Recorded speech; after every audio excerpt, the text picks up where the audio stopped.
In today's video, I am going to explain anatomy of fascia around chest. The name of fascia is clavipectoral fascia.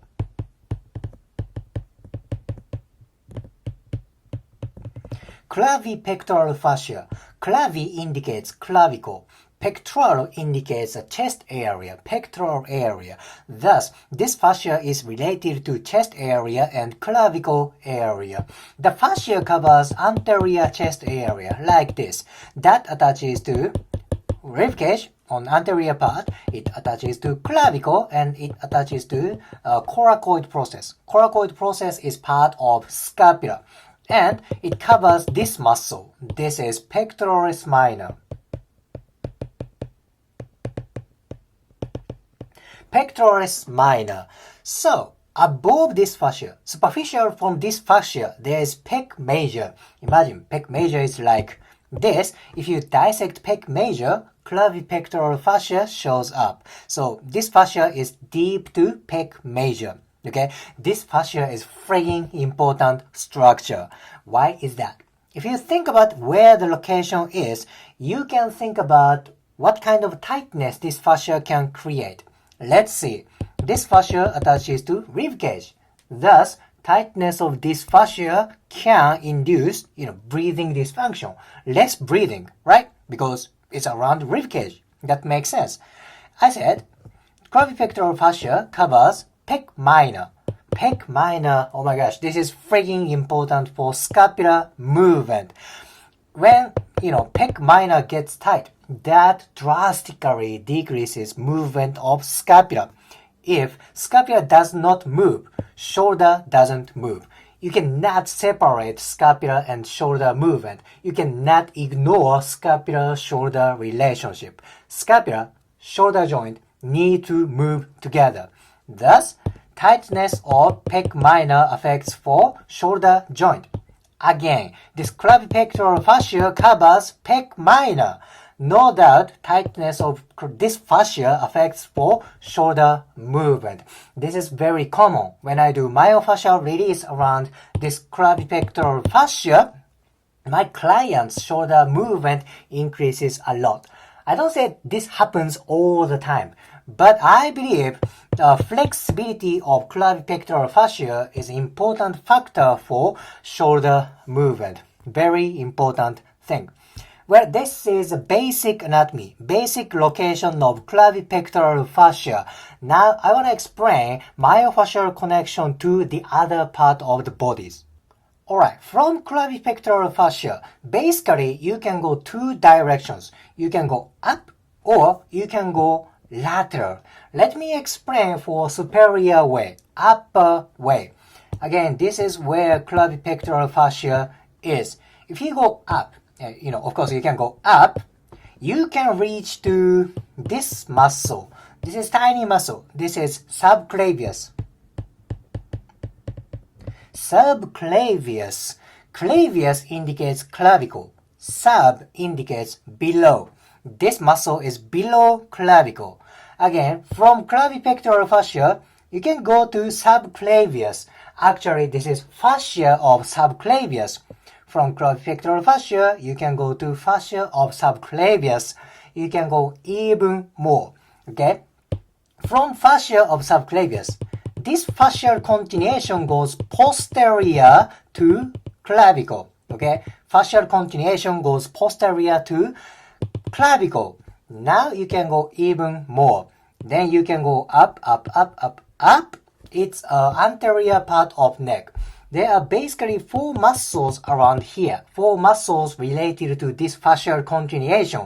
This is infrahyoid muscles.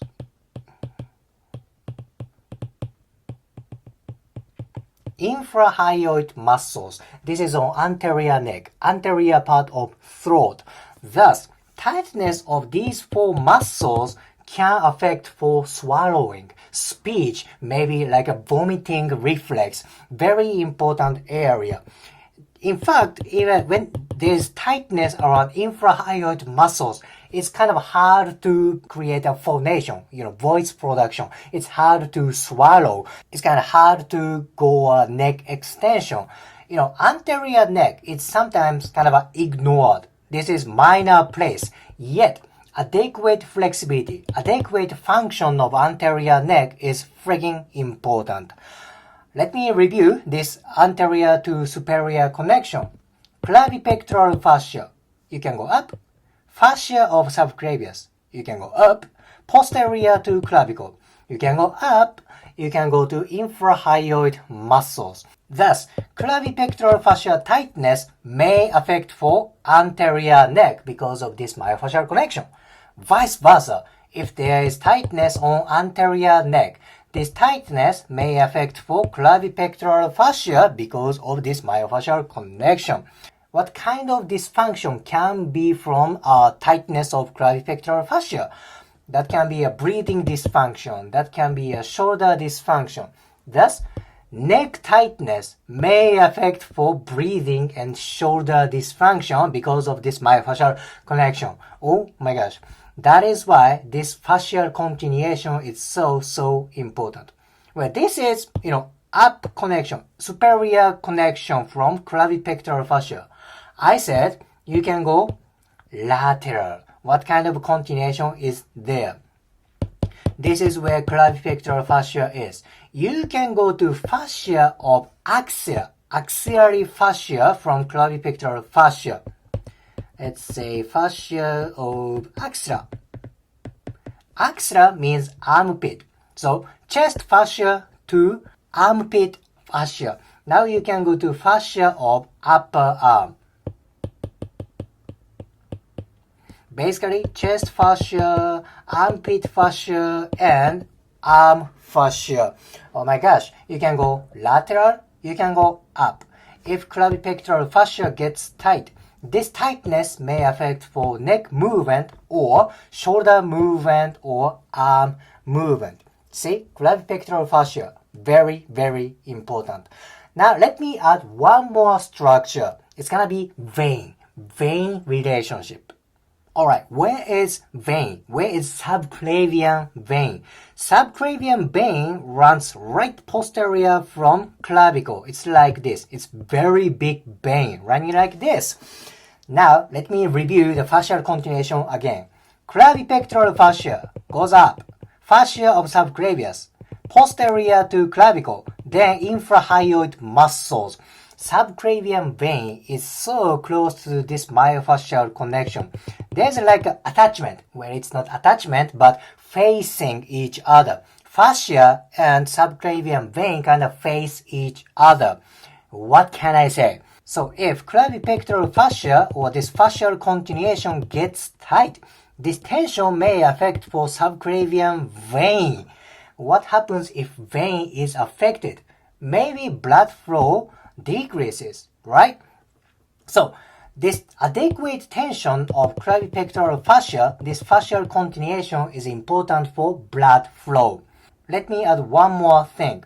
I said clavipectoral fascia attaches to rib cage, right? So tightness of this fascia affects for breathing.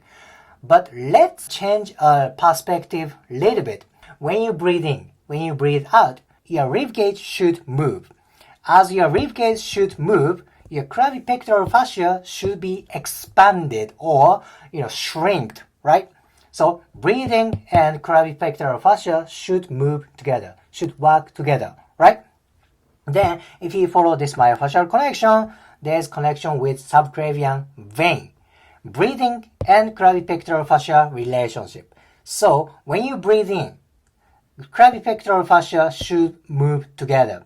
Then, subclavian vein is affected by breathing. You know what I mean? So, adequate function of breathing, adequate tension of clavipectoral fascia may affect for subclavian vein. I think this is quite interesting. Blood circulation is important thing, right? So if you can breathe properly, or if your clavipectoral fascia is very healthy, now it affects for circulation of subclavian vein. Oh my gosh, that is why clavipectoral fascia is freaking important structure for upper extremity. In today's video, I explained basic anatomy of clavipectoral fascia, and I explained fascial continuation from this fascia. At last, I explained relationship with subclavian vein. If you liked today's video, please hit the like button, comment and subscribe. See you next video.